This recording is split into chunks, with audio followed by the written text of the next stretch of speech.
The way I believe is that for COVID, the most important thing is for us to do a prophylaxis.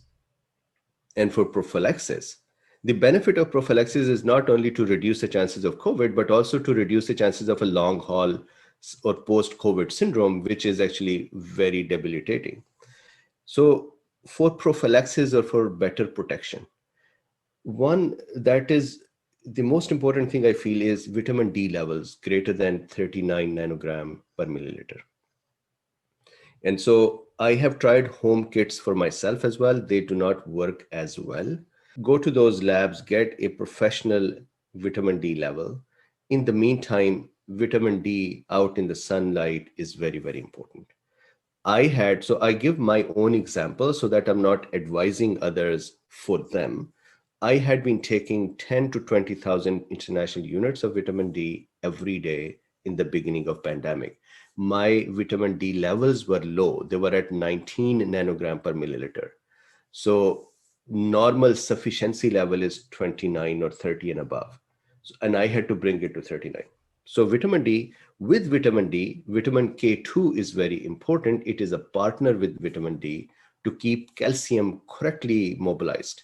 And with that, of course, calcium, so that vitamin D does not just keep moving calcium out of the bones. So you supply it with calcium as well. And then at a separate time in the day, magnesium as well, because calcium and magnesium can hinder each other's absorption.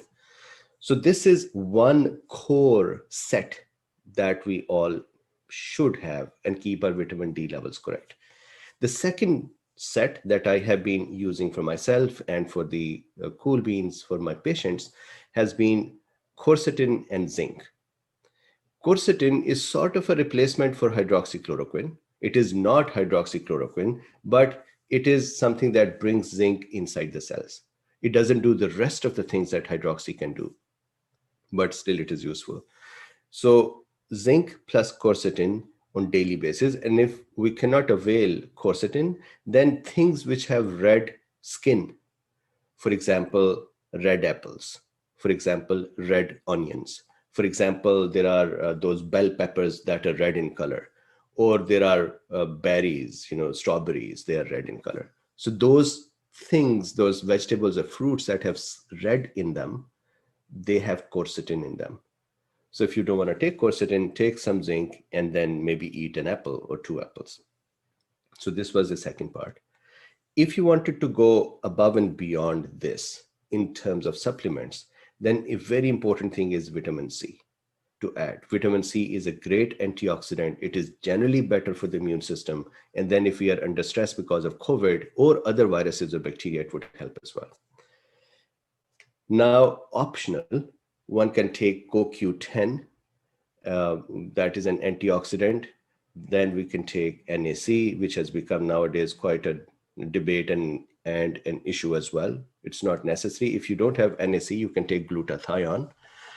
And in addition to that, in my prophylaxis for all of my patients, I give ivermectin.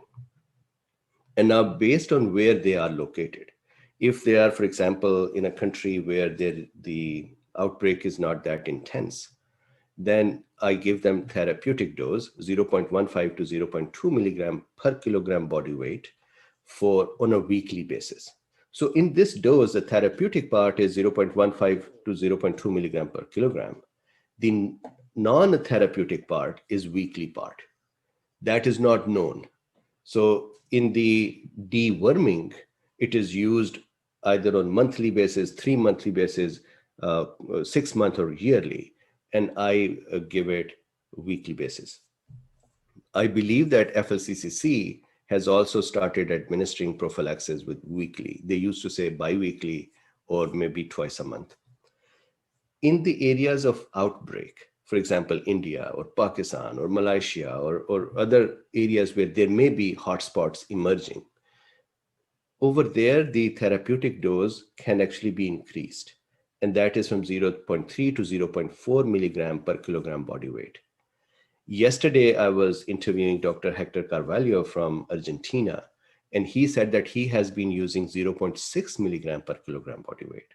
So I say it with that expression because for me it seems higher, but he says that he's using it. Now, when ivermectin is used, the efficacy of ivermectin from prophylactic point of view is anywhere from 74.